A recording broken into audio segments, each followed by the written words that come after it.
বিসমিল্লাহির রহমানির রহিম। আসসালামু আলাইকুম ওয়া রাহমাতুল্লাহি ওয়া বারাকাতুহু।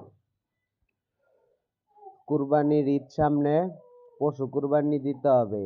এইবার যদি শেখ হাসিনার মতো পালাইনের জন্য কোনো আর্মি, কোনো প্রশাসনিক কোনো খান কিরপোলা কোনো স্বরাষ্ট্রমন্ত্রীরে ভয় পায় কিসের জন্য? তারেক জিয়া হালকা পাতলা এই কারণে, এই যে ভয়টা মানে প্রশাসন ওরে পালানোর হেল্প ওইটি ভিতর থেকে ওই আসে। কারণ জিনপুরিটা তো মানে আছে অনেক কিছু, এগুলা বুঝবি না, অনেকে বুঝবি না। এর জন্য কইতেছি খান কিরপোলারা যদি এইবার তারেক জিয়ারে পালানোর সাহায্য করো, তুই তোর ওই প্রশাসন সব একবারে ন্যাংটা করে পিটানো হবে।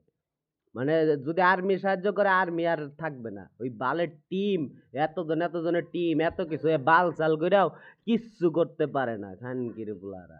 হ্যাঁ, খানকে বা সাধারণ জনগণ যখন শেখ হাসিনাই করতেছে, শেখ হাসিনারে হেল্প করে। হ্যাঁ, নটির পোলা এখন নটির পোলার অবস্থা কি? হ্যাঁ, এক এক সুৎখরের অবস্থা কি? প্রতিটা খানকির পোলারে কইতেছি, হ্যাঁ, তোর বাপ মা যেটি মরছে জিজ্ঞেস করে দেখ গা। হ্যাঁ, খানকির পোলারা পৃথিবীতে আমি একমাত্র উছিলা, এর ব্যাখ্যা ম্যাখ্যা বুঝবি না, কারণ আমার কথা অনেক জায়গার থেকে বলা এর জন্যে। কারণ তোরা এগুলা কিচ্ছু বুঝবি না। তোর বাপের যেই সব জ্ঞানী, হ্যাঁ, ওরাই মিলে অনেক কিছু নিতেছে।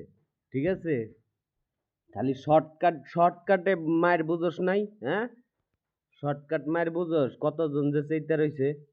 হ্যাঁ, খানকির পোলা আমি চাই আল্লাহর কাছে চামতো যে তারেক জিয়ারে মানে হাসনাত আব্দুল্লাহর পায়ের তলে হালামো, যে খানকির পোলা তুই প্রধানমন্ত্রী হইয়া মানে তোর কাছ থেকে মানুষ শিখবো না, তুই তাহলে শিখ খানকির পোলা। নাইলে তোর মার জাগাদা মৃত্যুর পরে তো বরুমি। হ্যাঁ, মানে দুনিয়ায় যদি চাই তাহলে মানে হাসনাত আব্দুল্লাহর পায়ের তলে ছাগল যেমনি টাইনা নেয় না কুরবানির পশু, হ্যাঁ, তারেক জিয়ার এভাবে টাইনা লোকজন মানে আল্লাহর কাছে চাইলে তো আমি মানে আল্লাহ যদি দেয় তাহলে লোকজন দিয়ে টানাইবো। যদি প্রশাসন পালাইতে সুযোগ না মানে, কারণ প্রশাসন একমাত্র অস্ত্র থাকে, তো অস্ত্র গুয়া আদা বরামো। কারণ কই পলাইবো, খানকির পোলা গেল মৃত্যুর বয়স সবচেয়ে বেশি, কয়ে দিলাম।